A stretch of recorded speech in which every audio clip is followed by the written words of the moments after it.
Welcome to the Gospel Jazz, where we have conversational improv about life, leadership, and Jesus. My name is Judd. This is Jake. This is Nathan. I think hopefully you know us by now. If you don't, I thought about the other day. We're going to introduce ourselves. Whatever. Hey, hope you're along for the ride. No, it's all right. Hit like, subscribe, share this. We're going to continue talking about the flourishing life. This is actually going to be part 3. Yes, third part. Right. So record this just before Thanksgiving. So I think that'll be talking about Sabbath and talking about rest. Yeah. So hopefully, maybe with the holidays, we can get some rest. I don't know. Maybe. So take us away. So like you said, this is the third part of this conversation. The first one, we just spent some time defining it, what it looks like as a Christ follower to have a flourishing life. Last week, we talked about the incompatibility of fear and the flourishing life and how problematic that is. And yet we are surrounded by fear in just the way our culture operates right now. And how, as Christ followers, if we're really going to lean into what it means to live a life that is flourishing, we have to figure out how to put aside fear, even when... Some of this ends up possibly sounding like, well, shame on you if you have any fear at all. That's really not what we are trying to say. Fear is very real, and there are things worthy of our fear. But if that is dominating our existence, then it is impossible to flourish. I hope that came out in last week's episode. Today, to kind of finalize this conversation, we're going to talk about Sabbath and rest. And how important rest is to a flourishing life. And the reason in my mind, kind of thinking about this series of conversations about flourishing, I had listened to an interview with a woman by the name of Ruth Haley Barton. It was an interview on the Holy Post from, I think, the middle of or early part of October. And she was talking about her new book. It's a book that just came out in October. It's called Embracing the Rhythms of Work and Rest. She has done a lot of work. I had heard of her, but I didn't really know her work. Just doing a little bit of research. She's done a lot of work on the activity of Sabbath, really deeply engaging it for her own personal benefit, and then being able to talk about that in interviews and write about it in books. And she has I can't remember the name of this off the top of my head. She has some sort of online seminary type of thing. We'll link some of these things in the description as well. But she talks about Sabbath in a very different capacity, something that I'd never really thought of. First of all, she says, obviously there are 5 days paid for work. That's the work that you do to survive, make your living. 1 day for the work of being human.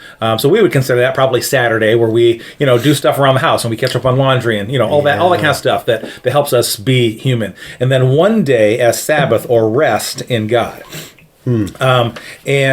She talked about Sabbath a lot of times, and she admitted in this one interview in particular that she grew up in a very conservative, almost liturgical type of household, where Sabbath was like this forced experience of rest. We're not going to do anything. You're not going to do any work. You're nothing like that. And she said, as she got out of the household, she dumped that as quick as she could. Wow. Because it didn't feel life-giving. It felt restrictive. It felt limiting, and she completely let go of it. Later on, I don't know what the timeline is, but later on, she began to really realize and lean into what Sabbath is supposed to be. So she identifies it like this. And when I heard her say this, I was like, oh man, that makes a lot more sense.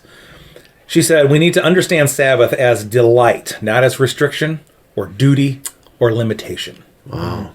That's what, I grew up, again, I think probably very similar to her, right? Sunday was, right, no work, didn't do anything, and I grew up in the Holland, Zeeland area, so, even in the 80s, you never, ever heard a lawnmower. Yeah, right. Going on a Sunday afternoon, and then it kind of, as it got into the 90s and stuff, it became a little more common, but I think about this. My wife loves cutting the grass. We have a nice zero-turn riding lawnmower. Again, delight. And again, I don't think she's maybe mowed a few times on Sunday, but it's that same kind of thing where you go, yeah, the point is of not doing something. The point is of doing something that's going to bring you delight or some joy. She said the best way to answer that question is, what is it that brings me joy? The Sabbath is supposed to be this place of rest, but it's also supposed to be this restoration and recovery, and joy is woven into that. But in our legalistic experience, and this would have been true in the first century and before, do nothing. So you can't go anywhere. I mean, this is part of the reason that shops were not open on Sundays. I mean, I'm old enough to remember where there wasn't anything open on Sunday. Now, that started to change when I was pretty young. Yep. But I can remember where there just wasn't much going on Sundays. And she acknowledges, she said, part of the struggle, she said, because, churches will have a lot of stuff going on Sunday. Mm-hmm. Youth group, if you choir practice, band practice, whatever. Yeah. And she said, I understand that part of the reason is our whole culture is so busy, and Sunday seems to be a day where things are a little bit slower. So churches go, okay, we're not getting people on Wednesdays, so let's do youth group on Sundays. That was one of the churches I served. That's why we did it on Sundays. Yep. And it's always that tightrope walk between, like, the legalistic, pharisaical way of doing things. Right. Yep. Right. I mean, and this, again, we see this in a lot of Paul's letters, right? Where I don't know if we should take comfort in the fact of going, the early church struggled with this, coming out of Judaism, going, well, what about all of these things, right? What about these regulations and these restrictions and these? Well, you got to do this to be a Christian. No, you don't actually. You really don't. Mm-hmm. You just need to follow Christ, right? And there is some liberty and freedom, right, in this new covenant. And so, and all through Jesus' ministry, there are things that he's pointing to, and he's kind of, reshaping the imagination of the Israelites of what these things are all about. You see this a lot in the Sermon on the Mount. You've heard it said, but here I tell you, that kind of stuff. Sabbath doesn't come up there, but it does come up throughout the course of his ministry as Jesus heals on the Sabbath and as he does particular things. And then he, gets him into hot water, and as he teaches about that, there is kind of that reimagining, what is this really about?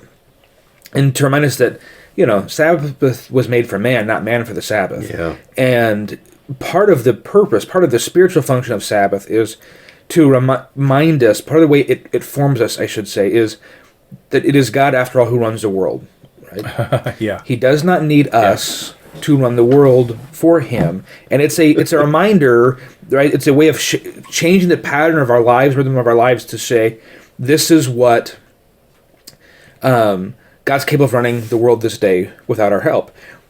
So rest is typically, because in the creation narrative, God rested, right? That's where we get the idea of rest from with Sabbath. But I like that picture of joy. If rest is not what's bringing you joy, I can remember many times where I felt like I had so much going on. I would spend Sunday afternoon working on projects, just household projects, right? I was going to build the shelf for a boy's room, or do this, or I'm tearing down a snow machine, something like that. That is not restful. It's active work. But afterwards, I felt so much more fulfilled. I felt more relaxed, more accomplished. Yeah.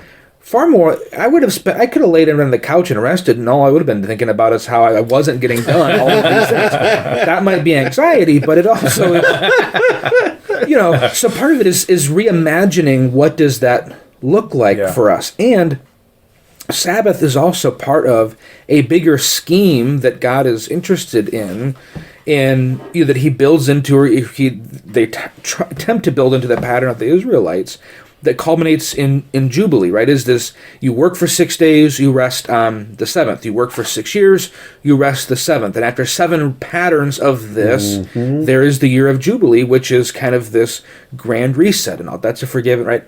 So Sabbath, that day of rest, is a kind of a meant to be a signpost or a glimpse or a foreshadowing, a first fruits of this rhythm that transpires. The Israelites never actually practiced, but right. So thinking of Sabbath in those terms, right? Sabbath should be a mini Jubilee. Sabbath should be a small experience of what Jubilee is supposed to be, which again does not have to equate to taking a nap. Not that there's anything wrong with that. I really enjoy Sunday afternoon naps, but it's not just that finite definition. Yeah, and I would say maybe to some extent it is there in the Sermon on the Mount, and this is just because I'm getting ready to kind of close the series out. That's what I'm preaching through right now. But the whole idea of not worrying, right? Yeah. I mean, that's the whole thing, right? You're not supposed to worry about what you're going to eat in your clothing. And to me, I've been looking at it really kind of as one big, the connection of everything there, because then that, to me, that flows into then when you don't worry about stuff, then you don't judge, right? And then when you don't judge, right, you do have time to seek out the Lord, right? And you do find that narrow path, and then you do produce the good fruit, right? And then you have a firm foundation that everything's built, right? I mean, it's like, oh, maybe I should listen to the Creator. All woven together. Yeah, I know. That's what, maybe he knows something that I don't know.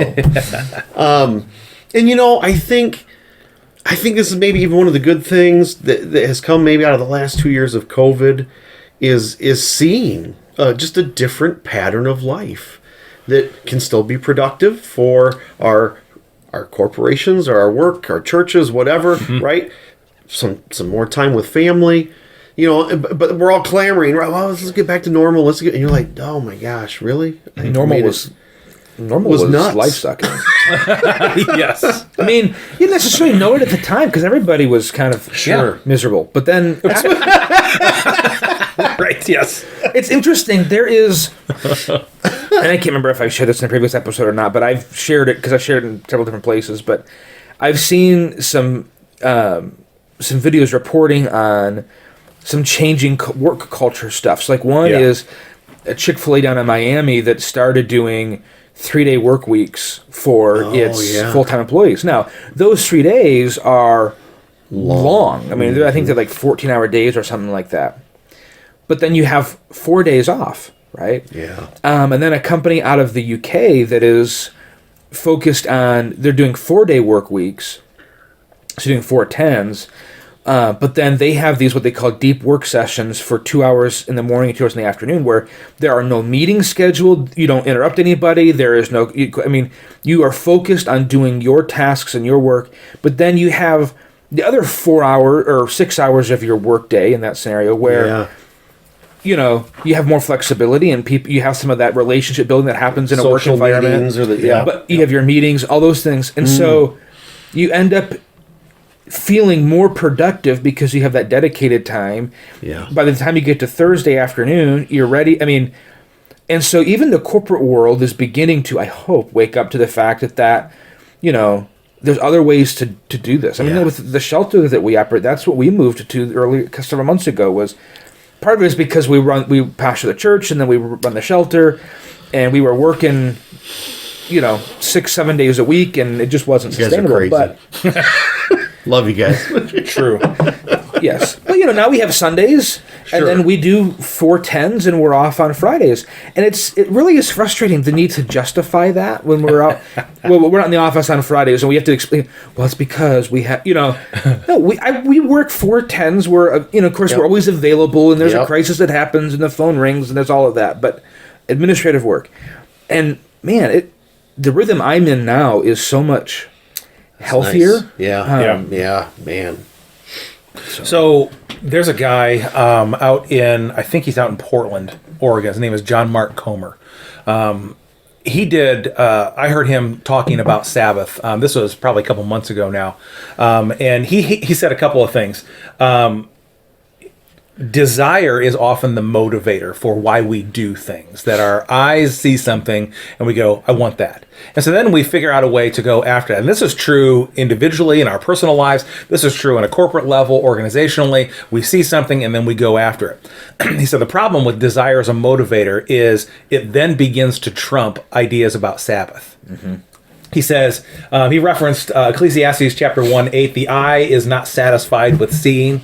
Then he references another theologian, the Rolling Stones said, I can't get no satisfaction. Yeah. Thomas Aquinas was asked what it would take to satisfy human desire. He answered with this: everything, everyone, every experience, because our desire is unending. Well, this is back to the Sermon on the Mount, right? It's your eyes, right? Where does the lust begin, right? You've taken it in with your eyes. And then later he says, right, your eyes are a lamp to the body, right? Whatever they illuminate, right, they're taken in. And if they're taking in good things, right, then there will be light and there will be goodness stored up inside, right? Yeah. But if they're taking in darkness, right? And that's, to me, the idea of fasting, you go, it's not the fasting or lusting, right? It's not just of the flesh and of the food, right? But it is, what other things am I consuming that I just can't get enough of, right? That I just can't. Well, we are, we have been conditioned to be, and maybe some of it's natural, but I think a lot of it is cultural and kind of the way we're formed and shaped as Westerners for centuries. We're hedonists and we're Epicurean, Consumer. right? We want pleasure and we want experience. And those two things are driving factors for everything. And things that give us pleasure are good, and we want as many experiences as possible. And those things, trump everything else we could want. And they find their truest expression, at least in the United States, in money. Yeah. Right? Everything is about money.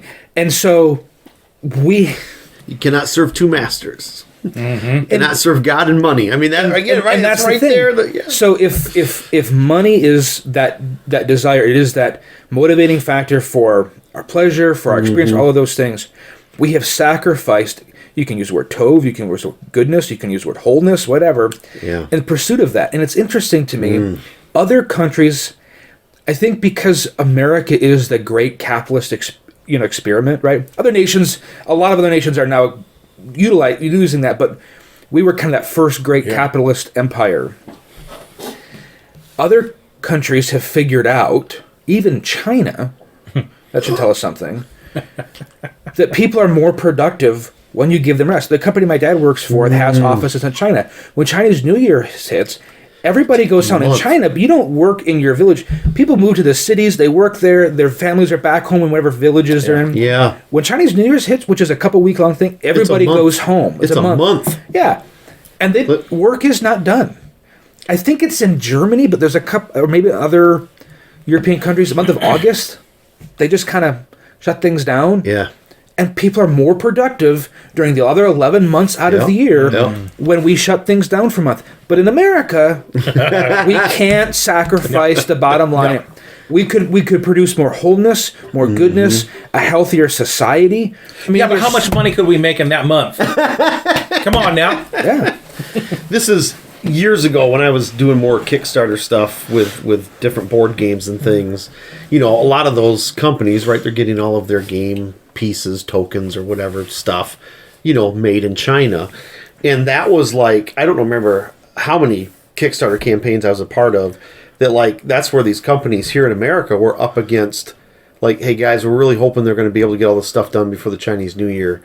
But if they're not, we're waiting. It's going to kick. Yeah, right. I mean, there's just there's nobody. The factory shut down, right? Nobody there. Your little plastic soldiers aren't getting made. Sorry, right? And so it's like where we live, like in Michigan. And you're like, a month? I need my plastic toy soldiers now, doggone it. So in Michigan, or at least where I grew up, north of this Detroit suburbs, automotive country. The closest we ever got to that was things would pretty much shut down. They used to be from Christmas to New Year's. They had a little break then. And then there would sometimes be like a week or 2 week shutdown in July, depending on production stuff, right? They would do the July, And the whole state kind of did shape around that. I mean, but that was the closest we ever got. And now, of course, that's all gone. We can't we can't shut things down between Christmas and New Year's. We can't do that anymore. And, I mean, as a culture, we used to kind of take a break then. But not anymore. I mean, we're just so driven for more. We've sacrificed, wholeness and wellness. You got to get the Easter decoration set up after the Christmas. You got Valentine's Day first. Valentine's. I'm sorry. Valentine's comes out December 26th. Oh, you got to get me on my soapbox about how we rush from one season to another without enjoying the season we're in. Don't get me started. My Christmas season is just still too short. Even if you enjoy it when it's in, it's still too short. Well, this is just we have an ongoing debate. No, that's okay. So we have historically in our church office, right? It's always been shut down the week between Christmas and New Year's, and we have a new secretary, and the same thing. She kind of comes out of the corporate world, and so we were just going over the calendar here a couple weeks ago, right? For the holidays, and I mean, she was just like, I don't know what to do with that. I've never had a week off, And I'm like, well, enjoy. Right? Have fun, right? Have fun with your family, have fun with your kids, Yeah. Go do something, I mean, whatever. I don't care. But again, just enjoying that of going, wow, this is something different, Mm-hmm. So there was in that conversation I think this was in the interview on the Holy Post. Skye Jitani was doing the interview, and he was talking with Ruth Haley Barton about the biggest hurdles to Sabbath. And they really landed on one in particular. They only mentioned a couple, but they really spent a lot of time talking about these little devices, our phones, our little computer, our external brains, being the biggest hurdle to intimacy with God. And there was a lot there, so I'll try and make it succinct. I can read my Bible on this. Yes. Oh, good. Oh. There's the first. I listen to sermons on Yeah. And then check eBay. Yeah. Shut up.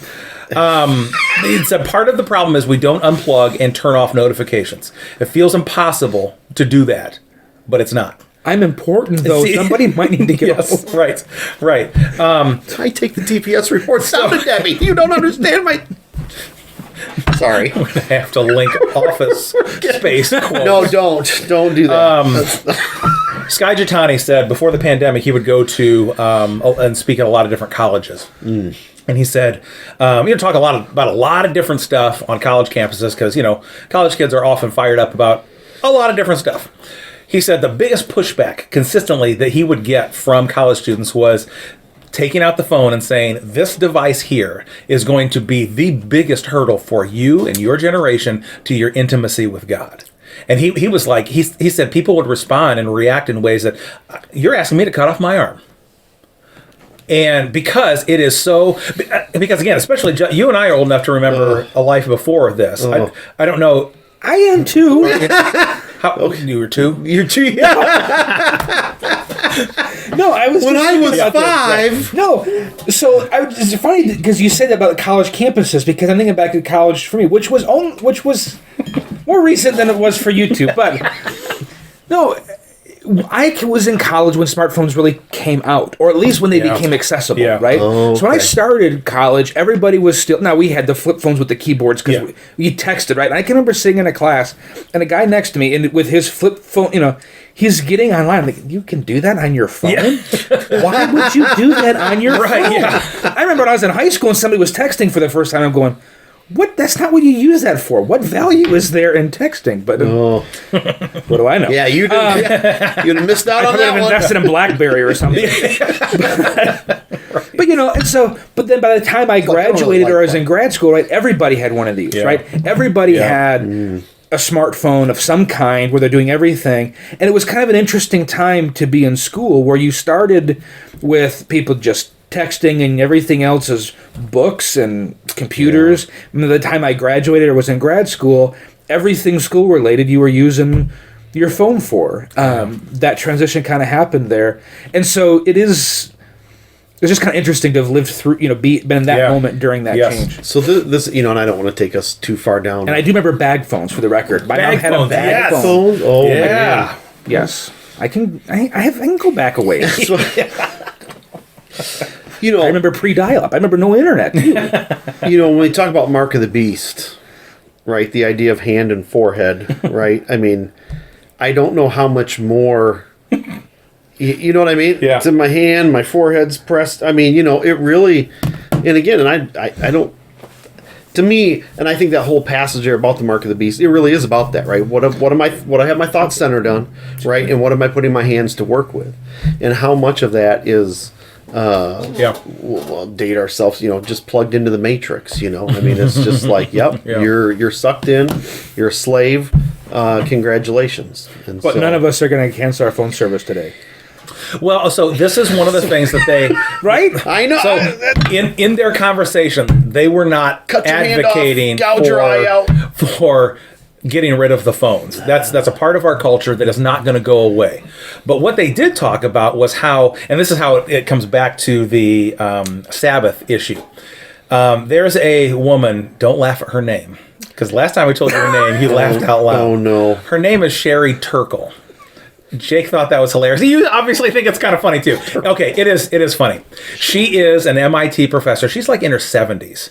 This woman has done some pretty amazing research on the connection to intimacy and distraction, how those two things interplay. And she says I'm just going to read through my notes here. When we have difficult feelings, we will seek to distract ourselves. Yep. When difficulty comes up, I mean, let's just put it right on the table. We're going to a funeral later today of someone that's close to us. Husband died tragically and suddenly before the age of 35, right? Yeah, 31. Yeah. Oh, man. This is going to bring up some very difficult feelings and emotions. Having to go to this funeral with this person that we know and are starting to care deeply for. And it's going to be tempting to distract ourselves from that. But she talks about how intimacy and distraction can't coexist. One of those is going to win. And the ease of distraction with our phones, just for one example, there's a lot of other distractions, but the ease of distraction with our phones pulls us away from intimacy. You tie that into what is the best parts of Sabbath that we have experienced? It's intimacy with God. And if we are constantly distracting ourselves and pulling us away from because when we get close to God, there are certain maybe uncomfortable things that pop up in our spirit that maybe God has been wanting to get our attention on, but we have distracted ourselves and pulled ourselves away from that. And so then that Sabbath rest really never comes, because the idea of Sabbath wasn't just rest, it was rest with God. Mm-hmm. That was the important part of what God designed that whole rhythm for. This was years ago. My boys are into Legos, love Legos. And this was, I don't know, quite a few years ago, but my oldest son had put together a little Lego minifigure, and he brought it to me. He says, "Hey, Dad, this Lego minifigure, it's you. I made like you." I was like, "Oh, thanks." And he had a little gray brick in his hand, and I said, "Oh, what's that?" He goes, "Oh, that's your phone." I went, just like, the mouths of children, man. And I'll give my wife kudos. She's really good. We have a 2-story house, and so she's usually pretty good at like leaving her phone kind of on like whatever level of the house that she's not. Oh, you know what I mean? And it's one of those things you're like, I need to do that more all the time. Little practice. I know. Yes. Yeah. Right. Something where you just go, look, I don't need it constantly, right? Once the kids are in bed and stuff, right? I can, catch up on everything I've missed because I'm important, doggone it, right? Yeah. And this is one of the things. Allison's good at that too, which is why she never answers her phone when I call her. That's why, my wife either, but I know. So this is one of the things that I just have a wall phone with an attached. I've thought about it.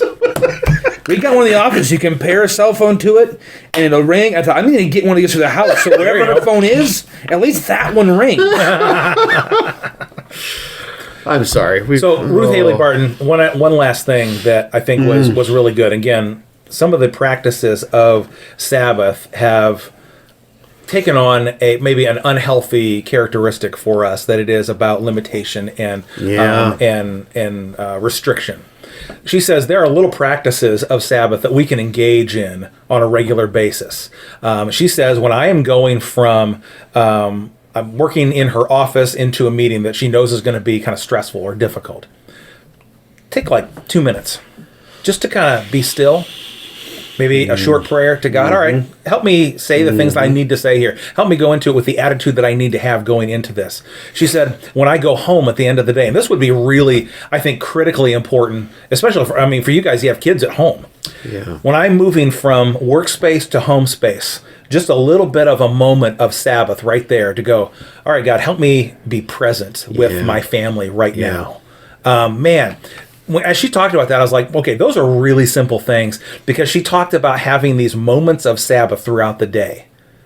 And if we have those little moments of Sabbath throughout the day, how much easier then will it be to get to a place like a Sunday where you really can have some sense of Sabbath? Because you can look back in your day and go, okay, that was really good on Tuesday when I just paused before I went into that meeting, and Wednesday when I got home, it had been a long, stressful day, and I want to carry that junk into my house. Yeah. And then you go, okay, that's really significant for me on a daily basis.